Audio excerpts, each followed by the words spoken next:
I fundamentally believe that if most people had whatever their version is, not everybody wants 3 days. It might be that they say, wait, I want a 4-day weekend, or I just need a 2-day weekend and I'm happy with that, whatever it is.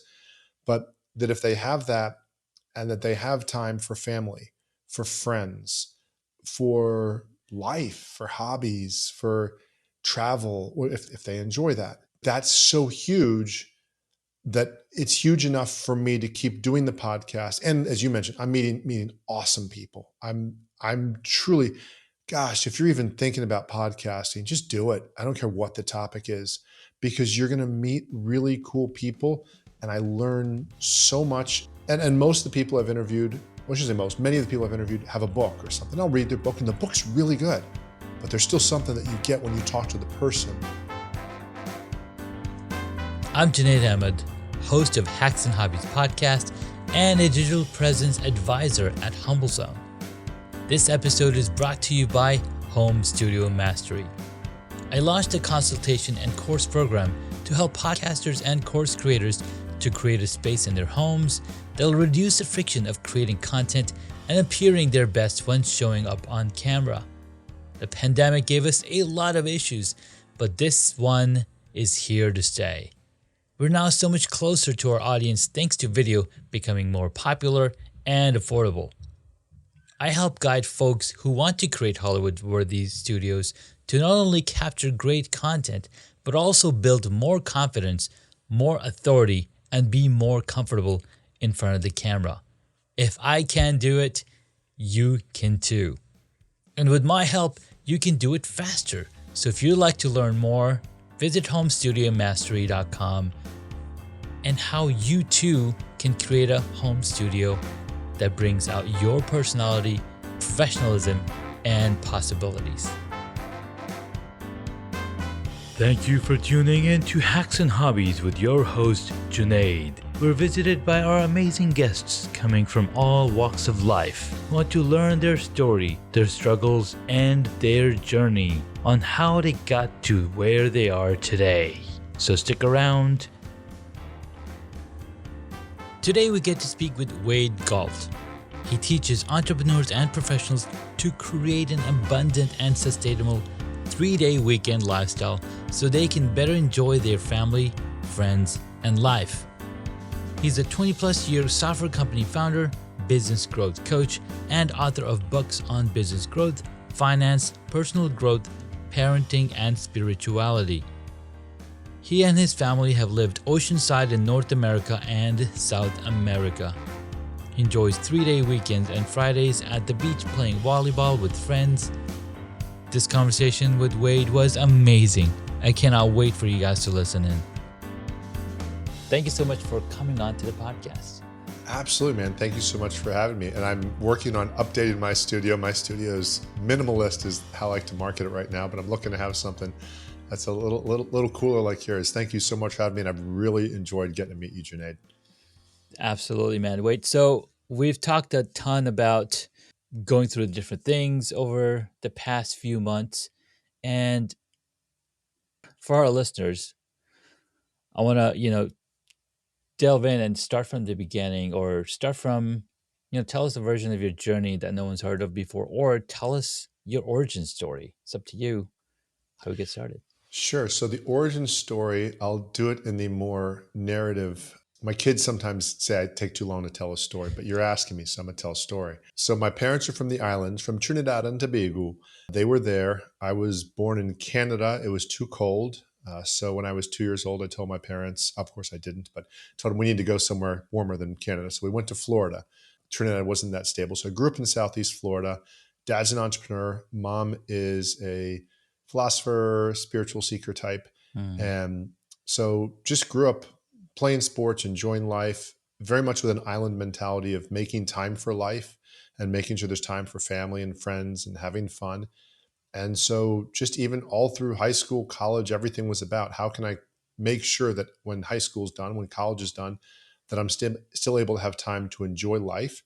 And for me, it's always been sort of this balance between helping people and making money. I think that's a very common thing for a lot of entrepreneurs. How do I help people? How do I still make money? Mm-hmm. And for the last probably 7 years now, I've been helping entrepreneurs and freelancers and employees to create a 3-day weekend type lifestyle so that they can enjoy life outside of work, not just life inside work. I very much believe in life inside work. I very much believe in making an impact, but I also find there's a lot of people that are missing out on life. And Mm, as I'm getting older and I'm meeting people, I'm 50 now. You watch some friends die. You watch some people say, oh, my 20-year-old passed and I'm 50 something, or just where you realize, wow, life is really short. And I've been blessed to watch my father and his entrepreneurial success do really well. But I also got to watch many of his friends around him hmm. and see that the money wasn't what made them happy. The money is awesome, but those that weren't happy, it didn't fix it. And sometimes it just amplified what was not happy in their life because they could afford things, unfortunately, like substances or different things to a greater quantity than maybe were good. And the Mm. people were happy. It just created more fun and happiness and whatnot. So for me, it's really been as a husband, as a father, just looking to balance, giving and then at the same time receiving and enjoying life.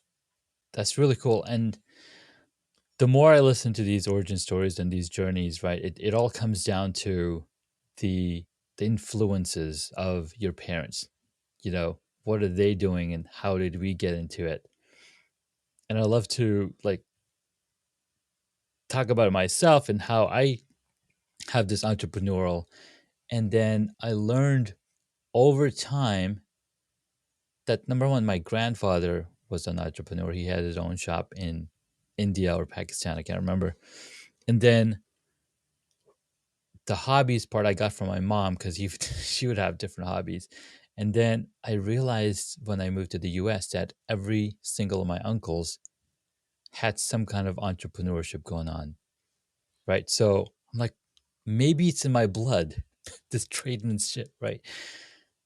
So it's really fascinating to learn that and then see how we're able to cultivate that that habit or that inkling into something that becomes our main hustle. Yeah, I think it's so huge, the story of your family, where you come from, and then what you've seen. So to your point, I have so many of my uncles that are also entrepreneurs. My grandfather on both sides actually were both entrepreneurs. Hmm. So I think there's this story, in this case, a positive story. Sometimes stories are not so positive, but in this case, that you can create what you want. You can, make your own way. You can make your own brand.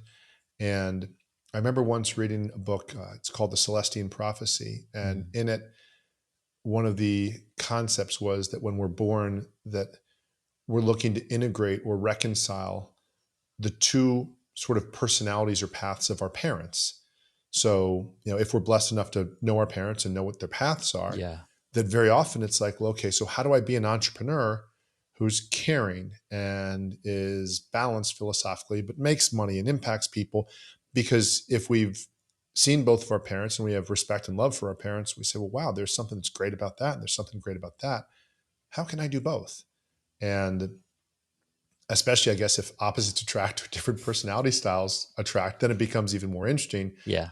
And I think that's, though, part of just the whole human journey. How do you live not just in your body and your heart, or not just in your mind and your spirit? How do you pull all of that together? And so for me, I love the title of this, of your show, because a lot of people will talk to me about, well, do you do what you love? I said, well, sometimes. I said, but I always make sure I get to do it. My hobbies I have to do. In my case, it's beach Hmm. volleyball. When I don't do that, I turn into a grouch. For Yeah. about 5, 6 years after our first child was born, I thought incorrectly that the best thing I could do as a father would be just totally devote all my energy to my family. Now, for those of y'all out there, I was working from home. My wife stayed at home, to raise the child. So we're around each other like 24/7. And I'm not even going to take a few hours to play volleyball during the week. No, I'm Uh-huh. going to stay around all the time. Yeah. Yeah, not the best idea. Not a lot of Hmm. balance. Great intention, beautiful intention. Yeah. Horrible, horrible strategy. So for me, without the hobbies part, for me, it's not a good thing if I don't have that. Yeah. And that's a really great point, right? Where I was talking to another friend of mine, and they're like, how are you sustaining these hobbies? Do you keep adding on new hobbies? Because I've been known to have too many hobbies or a new hobby on every week. And I'm like, not really. You take a hobby and then you learn and extract concepts and logic and philosophies, analogies from those hobbies. And then you say, okay, how can I apply this to my life? So that was a really good opening. And she was like, you and there's a way that I said an answer to her, and she's like, your book should be called The How Analogy. I'm like, oh my god, I never thought of it that way. And when you look at all of the run of the episodes on my podcast, they're all start with how to, blah blah blah. I'm like, thank you. That's so cool because I think I'm one of those people, and it sounds like you are too, that's multi-passionate. And Mm-hmm. so many things grab my interest. And on one hand, yes, if you're multi-passionate, by definition, you might miss out on a level of depth of mastery, or at Yeah. least you can't do it everywhere, just from a time standpoint. But I just love the way that when I meet people, I can have an intelligent conversation, or at least I think it's intelligent, conversation, familiar conversation with Mm-hmm. whatever it, because I've exposed myself to so many different things that even if I've not done it, I've read about it, or I know somebody where I've just said, oh, tell me about that then. Yeah. And to me, as a human being, to be able to connect with other people in that way is so cool, in the sense to also be able to really go into another's world, not just say, oh, Jay, it's nice to meet you. Tell me what you do. Oh, that's great. Yeah. And, Yeah. and the polite thing, which is nice. It's nice to be polite, but to actually be able to then say, oh, what about that? And then to actually ask a question that then you see the other person's eyes light up like, oh, wow, this person actually even like has the baseline knowledge. Yeah. You think of Yeah. Elon Musk, like when he finally meets somebody that actually kind of understands what he's saying and doesn't have to explain like, 101 and 201, Exactly. and he actually gets to like talk about the fancy stuff. And this person that understands, he must be like, wow, this is so great. So I think being able to give people that is great. Cause I know when I receive it, when Mm-hmm. I can just go deep into a topic and geek out about it and Yeah. the person gets it. Wow. That's so cool. I was a guest on. I met this kid, and I didn't know it was a kid on Reddit. And you've probably heard the story, right? I met him on Reddit a couple years ago, and he's like, "Oh," and I asked him, "Hey, you want to be a guest?" And he's like, "Oh, how would you be a guest and have a studio you can come to?" I'm like, "All right, sure." So 2 years passed. I was like, "Hey, I'm going to be in San Diego. I can come by and do the episode." And he's like, "Oh, yes, absolutely. Come on by." So I show up, and he had everything ready. He's like, "All right, have a seat here, and we're going to start talking." And as we're talking, I told him I came to the US when I was 19. And he's like, "Oh, I'm 19 right now." I was like, "Wait, what?" He's like, "Yeah, I'm 19 years old and I've been running this home podcast studio for 3 years." I'm like, "That's amazing." And then as we're having the conversation, podcaster to podcaster, he's like, "It feels like Spider-Man Far Away from Home when the Spideys got to talk to each other and they can relate to the problem." And that's what you mentioned right here. When you talk to somebody who has that deep understanding of the problem that you're facing as a superhero or as a podcaster or as an entrepreneur, you're more attracted. You immediately become best friends because you've gone through the same dirt path. Absolutely. And it's so cool too, because I think that's the part that for me, when people talk about things like prejudging people, it's hard for me to do that because I've met so many different people Mm-hmm. that when I first saw them, I wouldn't have guessed that they were whatever's they do, whether Yeah. they had this interest, or just never even occurred to me. It wasn't like I had them pegged. Right. I've been told I'm deceptively athletic looking. So I think it means I don't look like I'm an athlete. I'm an athlete. It's like one of those Yeah. backhanded Yeah. compliments. But I've just met so many people that you have an idea of this or of that. And especially when you start getting to the stereotypes of, okay, well, if this person is this really muscular built male guy, well, he must be a jock. He must not be Mm-hmm. that smart. Or if she's gorgeous, well, she can't possibly be intelligent, would be things that maybe you might think or have passed down to you when you're younger, and then you Yeah. experience somebody that just blows your mind, Hmm. and you're like, okay, if I'd have just seen this guy at the gym, I'd have thought he was just a muscle guy. Right. And and what a horrible way to just like minimize somebody, like he's just a muscle guy. That's all he has going for him. Or, or she's just got a great body and that's it. There's nothing more there. And yet when you go deeper into things, and especially for me, when I find people have something, anything that Hmm. they're passionate about and they put the time into, that just simply even being passionate about something, whether it's that Yeah. hobby or not, I think there's a commonality. The same way, like if you see, somebody who's a world-class person, who's a figure skater talking to a musician, talking Yeah. to an entrepreneur, and they still have so much in common, their commitment, their dedication. It's just some of Absolutely. the mechanics might be different and the field might be different. But yeah, it's so cool to meet with people that are aspiring to learning, to growing, and to being part of that process and open to it. Yeah. No, you're 100% right, and that's what makes podcasting so amazing because we meet, and they say that you should, stick to your niche and talk to people in your niche, which is really great. It's a great advice, no doubt, because it's going to bring you more audience. But for multi-passionate people like you and I, like polymaths, like Renaissance man, we like to expand our mind and really go broad, but then take out the how analogy from each conversation and see, look, these pieces work and connect together. No matter who's telling a story, the the preface or the formula is almost the same.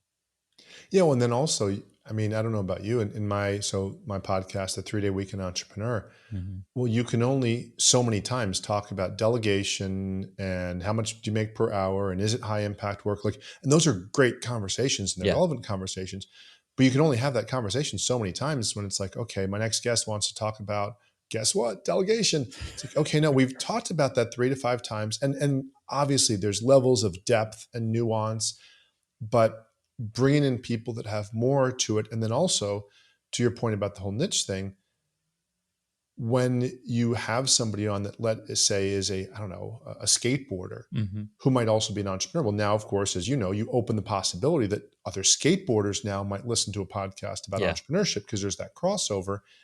But more than that, there's just, I look for those connections. It sounds like you do too, of, what's like true. hmm, What is it when you see it in the sports world and in the business world and in the art world and the music world, and you say, wow, these things, this sort of theme holds. And usually they're things we've heard. Usually they're things we've heard from famous motivational speakers because they're yeah, true.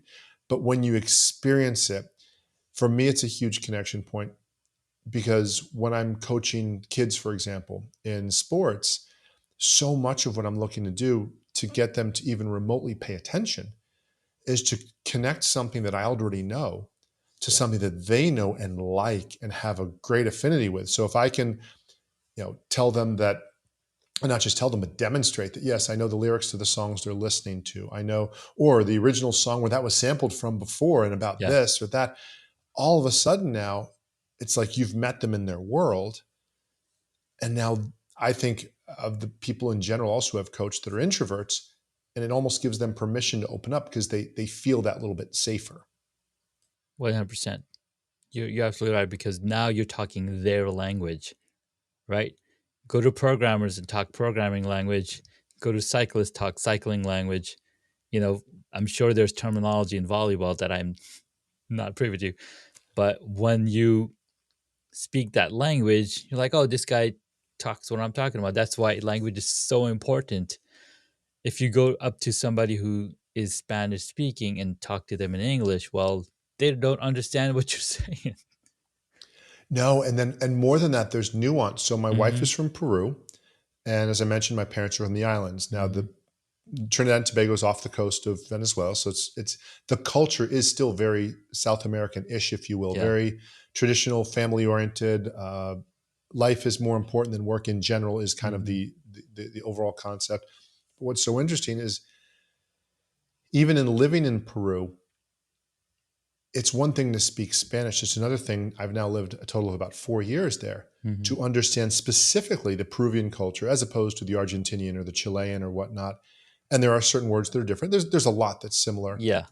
But when then somebody says a word that is unique to, let's say, the Peruvian culture because it's a slang word or a concept, and you meet somebody, and I'll meet somebody as a as a gringo that's from there, but I get it, and they'll be like, "Whoa, you get that." It's kind of like I remember I heard something recently. What was it? Bob Costas. It was so great, where somebody asked him in an interview. I forget who the two rappers were. He mentioned two rappers. He said, "You like this one or that one?" He says, "Well, I like this one." Hmm. He says, "But I was," because apparently Bob Costas was named. He was a part of the raps. He was named. It wasn't name dropping, name tagged, or whatever it was called. Uh-huh. But in essence, he said in this one, and Bob breaks out the lyrics from the song, and you're just like, Bob Costas, all Yeah. right, man. And it kind of goes against maybe again the stereotype, but more than that, then you say, well, maybe that's why he's been name dropped so many times. He gets their world. So it's just again, to me, it's just so neat to connect with people, and hobbies is because there's no money in hobbies. I mean, there can be, but if it's truly a hobby, for Right. me at least, my understanding of a hobby is I'm not doing this for money. If money comes from it, maybe great. I'm not even sure. Right. But when it can stay a hobby, then there really can be that sense of still geeking out, still as a beach volleyball player. I want to win, Hmm. but it's a very different energy. And I've even witnessed this with some of my friends that when they took that hobby and decided to make it their source of income, for some that are really good, it worked. Yeah. And for some that were kind of like me, where, yeah, I can make a couple $100 here and there, but can't sustain a living. And then all of a sudden watch them get so frustrated that their Yeah. hobby wasn't producing income from them. And as opposed to being something light and a nice, fun thing that's a source of connection, as opposed to now shifting it. Not that there's anything wrong with money, but Right. just Right. taking something that was, just meant to be fun, and then now changing it, and then at least in some cases, for some, the fun disappears because now it's work. Right. And sometimes we got to do work. Right. Oh yeah, Sometimes we got to work. You got to stay consistent. I mean, I talk about the tortoise and the hare story all the time. Yes, you can run, but skill can only take you so long. You get tired, you get bored, but if you keep persevering, like, no, I just got to keep going. So from that perspective, the 3-day weekender, right?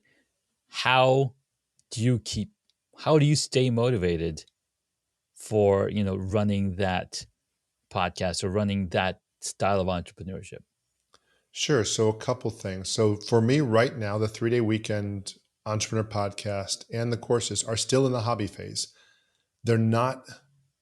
It's interesting. They're not extremely monetized, though I'm Hmm. looking to monetize them because I do think in this case, the more I monetize, I can do some certain things that you can't do when you don't have enough of a budget. Yeah. Um, for me, the first thing is I live the 3-day weekend lifestyle as best as possible. And I'd say at least 80%, 90% of the time I'm doing it, or maybe technically, because I have a small software business, I might literally do like 15 minutes of email on a Friday Hmm. just to kind of say, hey, I'll talk to you Monday. Yeah. But for the most part, my weekends are free. And first as an entrepreneur, the passion for having a 3-day weekend lifestyle is that this is I found is the key for most people, is I've become immensely in touch with what I can be tapping into in life if I make time for it. Yeah. What it looks like for me to still on Fridays be able to play the sport for 5-6 hours at the beach that I played when I was in high school and enjoy that and have that connection, just be around a bunch of guys, sometimes girls, but just be guys and be dorks and talk stupid and just do what guys do when we're stupid and alone, Yeah. or in a group, but also play sport and have that, and then still have time to be present for Hmm. my wife and for our kids and for our families and our friends, and to just have enough time to do it at a certain pace as opposed to feel like I'm going nuts. Yeah. And then when Monday comes, Monday through Thursday, I can really, and I'll still usually only work about 30 to 35 hours a week. Sometimes it's 40 to 50, depending on the time of year. Yeah. But to be able to put that energy in. So because that's so amazing for me, in the last, 5 years or so, I've probably invested a good maybe 3 to 4,000 hours of trying to of teaching and help other people learn how to do this. And again, a lot of it's been Udemy courses. So it's helping, it's teaching people and whatnot. But I'd written books on spirituality that I've published. And with those, I literally just was like, okay, just free, or as free as you can make them on Amazon and Kindle, Right. Yeah. and that sort of stuff. So for me, I fundamentally believe that if most people had whatever their version is, not everybody wants 3 days. It might be that they say, wait, I want a 4-day weekend, or I just need a 2-day weekend, and I'm happy with that, whatever it is. But that if they have that, and that they have time for family, for friends, for life, for hobbies, for travel, or if they enjoy that, that's so huge that it's huge enough for me to keep doing the podcast. And as you mentioned, I'm meeting awesome people. I'm truly, gosh, if you're even thinking about podcasting, just do it. I don't care what the topic is, because you're going to meet really cool people. And I learn so much. And and most of the people I've interviewed, well, I should say most, many of the people I've interviewed have a book or something. I'll read their book, and the book's really good, but there's still something that you get when you talk to the person. Oh, yes. That you don't get from the book. So I'm just looking to continue to help people see how to do that. And as I've done that, which then, really gives them more times for their hobbies and enjoying life. And when people can do that, I found it significantly improves their life, especially if they're at a stage where their children are, haven't left the house yet, because that's a time, a window that just after a while shifts, and you don't get that chance again. No, that's beautiful. That's absolutely beautiful. And the more time we have for our friends and family and hobbies, the better our mind is going to be. And the healthier the mind, the healthier the body. And it said you got to have a healthy body for a healthy mind. Well, it also goes the other way. So from the 3-day weekend or weekend entrepreneur, what somebody can take from this episode right now? Give us a few. Sure. Actually, before I say that, after the break, Wade's going to share 3 main points that are going to help you solve a problem or find a way to at least come close to a 3-day weekend. So stick around, and we'll be right back. I like that. It's the first time. It's the third time I've done it, and I'm like, why haven't I done this before? No, it's great. I like that. Because I should have mentioned that earlier. Let me see if I can resume. Welcome back, guys. Thank you so much for sticking around. We're speaking with Wade Galt, the podcaster from the 3-Day Weekend Entrepreneur, a really good friend of mine through SPI Pro Mastermind. And we've learned so much about him and about each other over the past few months that we've known each other. So, Wade, thanks for sticking around, man. So tell us a little bit about, or tell us what's something that the audience can take with them and, have an actionable activity. Absolutely. So there's 3 simple things that people can do, I find, that's really helpful. First of all is, number 1, what I like to call an apprentice strategy. And for me, somebody who's an apprentice is somebody that does not have to yet change their job. They don't have to get a new job, because a lot of times people say, wait, I can't work a 3-day, a 4-day work week and have a 3-day weekend lifestyle until this person will give me permission, or until I make enough money. Say, okay, understood. So first, one apprentice strategy is to simply look at the free time you already have available and just look at, are you getting from it what you want? And usually there's some areas where we could do a little better. So the first action item would be to say, okay, choose 1 hour in your weekly calendar where you're going to do something that's really important to you, just because it's fun, or not so much something for somebody else. Ideally, something for yourself, if you can make that work, because that's going to be something that's really going to stick for you. And just choose something. And it could be something as simple as, hey, wait, I'm going to meditate. I'm going to give myself an hour to read. I'm going to give myself an hour for my hobby, whatever it might be. But to schedule something. And if you have people around you in your family, in your life, to say, okay, hey, this time on this day, maybe it's on your Saturday or your Sunday, I'm going to look to do this. And yeah, the time might change if, we have family plans or other things that come up, but I at least need my 1 hour every week where everybody's going to let me do my one thing and support me in that. So that's one thing. The second thing is another apprentice strategy is to start arranging your finances so that you could afford to live Mm, off of 80% of your income, because there are kind of two overall ways to get to a 3-day weekend type lifestyle. Let's say if you're currently working 5 days, one is where you say, okay, I want to find an employer that will let me work 4 days. And then the question for the employer becomes, okay, well, how do I pay for this? We need to get a certain level of result. yeah. We need to get at least 5 days worth of results. And there's a lot of people doing that right now, and it's great stuff that's going on. But sometimes the employer might say, hey, you know what? We don't need you 5 days a week. We need you 4. What if we paid you the same hourly rate, but in essence, paid you 80% of your income to work 80% of the hours? Could you do that? Hmm. Well, if you can do that, then you can figure that out. And then maybe with your extra hour, you start a side hustle or do different things. So that's the second thing. And then the third thing is to set a date. And Mm, this is one of the biggest strategies. And it could be a year from now, 2 years from now, 3 years from now.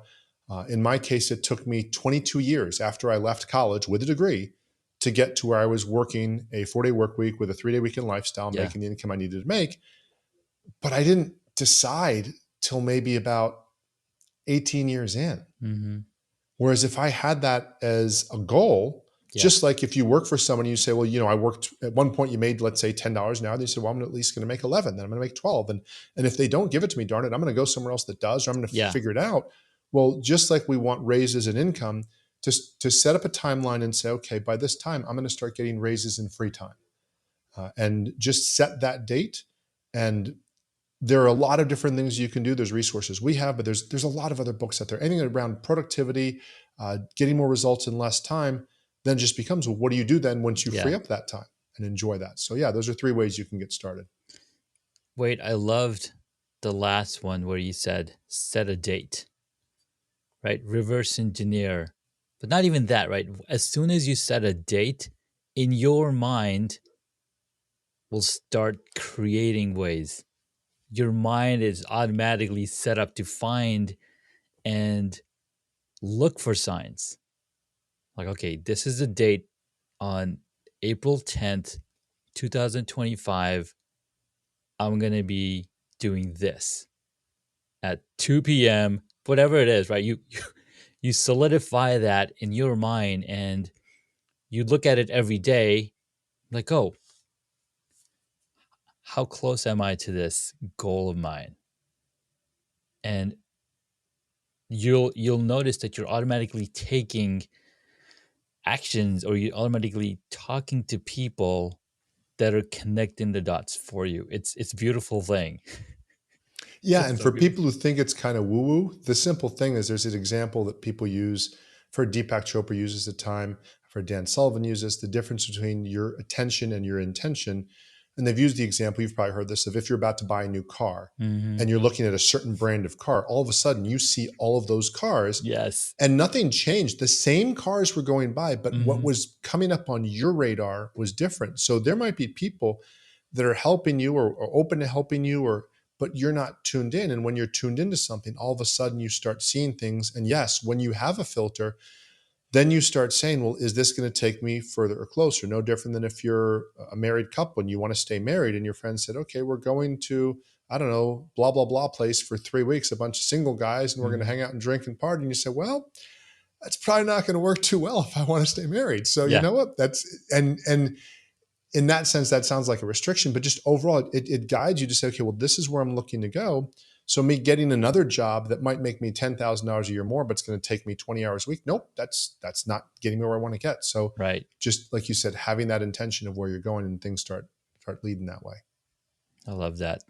So there you have it. 3 hacks to take away that you can immediately implement in your life or however long it takes. At least you have them to start looking at. And beautiful thing is there are people doing this like Wade talks about here. He's working with clients, he's working with people that are already living these 3 day weekends. They're living the 4 day weekends.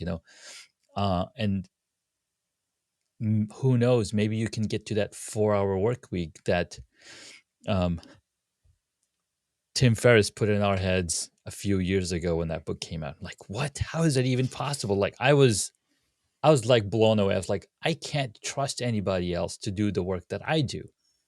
But here I am now with a team of designers, developers, and editors that that increase the amount of time that I have available.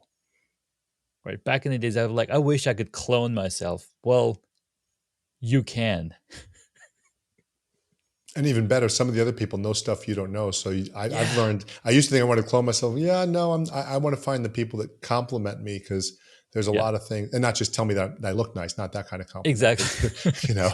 but that really have the skills that maybe I don't as much, or that I think I have, Hmm. but perhaps don't have as well. Because when we're multi-passionate, we think just because we're interested in everything, sometimes we can think that means we're good at everything. And I've definitely learned Yeah. that is not necessarily the Yeah. case. And it's taken me a long time to say, yes, I'm good at this thing and I'm really good.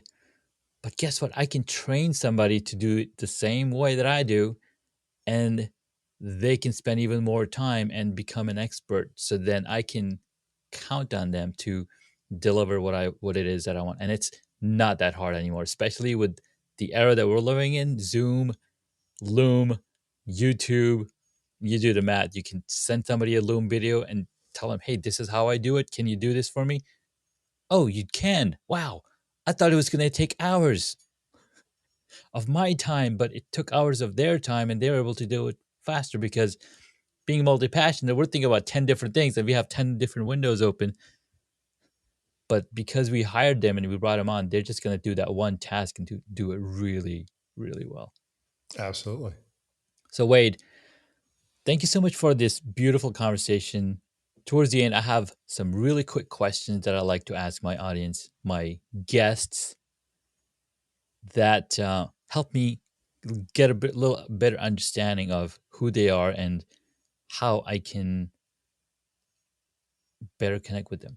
All right. So, number one question: what is the one hobby that you wish you got into? Kite surfing. Ooh. Still might. It's it's right here. I'm close enough to the beach. It looks really, really awesome. I just Hmm. get creeped out of the little things that whatever's beneath me Yeah. while I'm in the water waiting for my water start. But definitely, Hmm. I really want to check that out. Kite surfing. There you have it. That sounds really awesome. I don't know how to swim, and that sounds awesome. I want to do it. What did you want to be when you were a child? I wanted to be Captain Kirk. Ooh. So I told my apparently I don't even remember this. In first grade, I told my teacher that my name was Kirk. And so much so that and I wouldn't respond to anything other than Kirk. So Wade's not my real name. That's a nickname. My name's Kirk. And so much so that my mom got called from the school as, what's your son's name? No, it's Wade. Okay. And I got in a little trouble for that. But yes, I wanted to be a hero, basically. Hmm. I still want to be a hero. So I guess that hasn't changed. But yes, I wanted to be Captain Kirk. I love that. I love that. So, next question: what is your favorite movie or TV show? Whew. Let's see.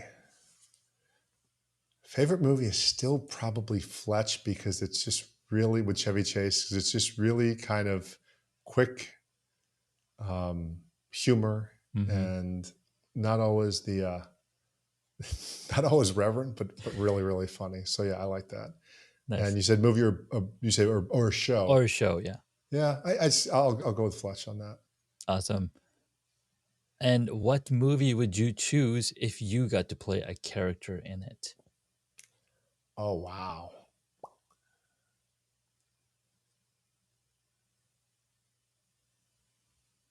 yeah, I'm gonna have to go with Iron Man. Iron Man's Oh, awesome. yes. I mean, it's hard to beat It's Robert hard to Downey beat Jr. that. and Iron Man. It's still kind of yeah, it's kind of hard to beat that. Well, the next question is, who is your favorite superhero? Batman. That's an Ooh. easy one for me. Batman. Every superhero, well, not every. A lot of them have um, secret identities or that sort of stuff. What I love about Batman and maybe it's similar for Spider-Man, but specifically Batman, is he doesn't have to do it. He has the money, doesn't have to be doing it. He doesn't have superpowers. And he's got a super bank account, so that maybe that's his That's his leverage. superpower, the bank. That is his superpower. But he uses his brain, and probably the coolest thing, and not every superhero has this, he has a code. You don't kill. You just don't, like, no matter what. So there's still even a line, even though he's called the Dark Knight, even though he's, still, nope, you don't kill. And even, for any of those who follow the comics or the movies, that sometimes even becomes a point of contention. Like, is that smart? Is that wise? Is that, Yeah. But he's like, he's willing to take he's willing to take the harder road. Yes. To do it the way that he believes it should be done. And then you just look at the whole duality of and his toys and stuff are just cool as anything. So, yes, they are. And funny enough, we just picked up the latest Batman Lego set by Technic. Nice. My son got to build it. I was like, I want to build it, but I was like, all right, I'll let you have it. It's about 17 inches, long and about 10 inches wide. It's really nicely done. It's from the new Batman movie, so he loved building that. So was it the Batmobile or? It's the Batmobile, yeah. That's what I figured. Yeah, that's cool. I can't wait to get the tumbler because that would be fun to build. That would be really fun to build. So we're Lego brick builders here. We love that. We just built a Lego sorter box, so it has 8 different chutes, and you have boxes at the end of each chute, and you drop your load in the middle, and then you just separate them out, and then it's really fun. That's cool. Last question: if you were a board game, what would it be? If I were a board game,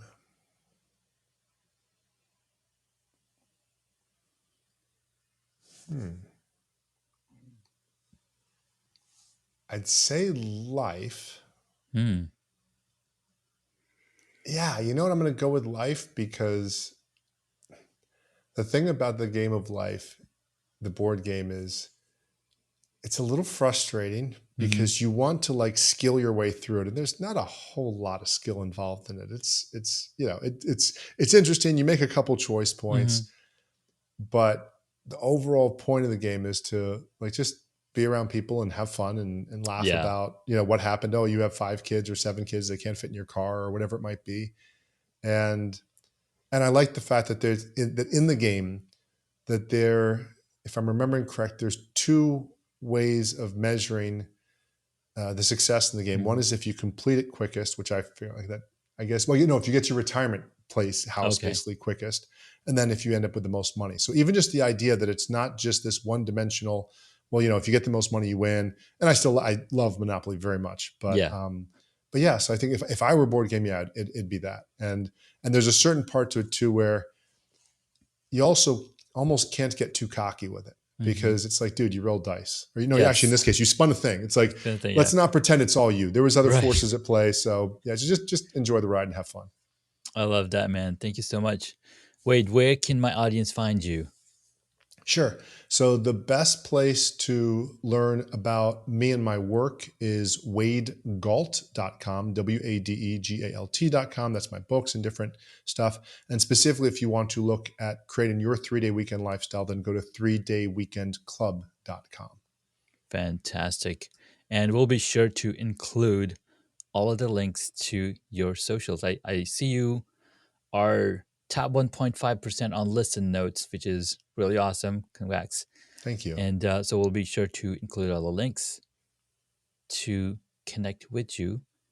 And thank you so much for your time, man. This was so much fun. Absolutely. This has really been enjoyable. I love your the energy of this podcast. I love the feel of it. And for those of you listening, thank you for lending me your ear for a while. Hey guys, thank you so much for listening. This is Junaid talking with Wade. Super awesome conversation. We'll hope you stick around, and we'll talk to you all soon. Take care. Congratulations, you made it to the end of the episode. Thanks so much for listening to our guest on this episode. please send me an email at junaid@hacksandhobbies.com to tell me what you loved about our guest today. You could find links mentioned in this episode on the hacksandhobbies.com website.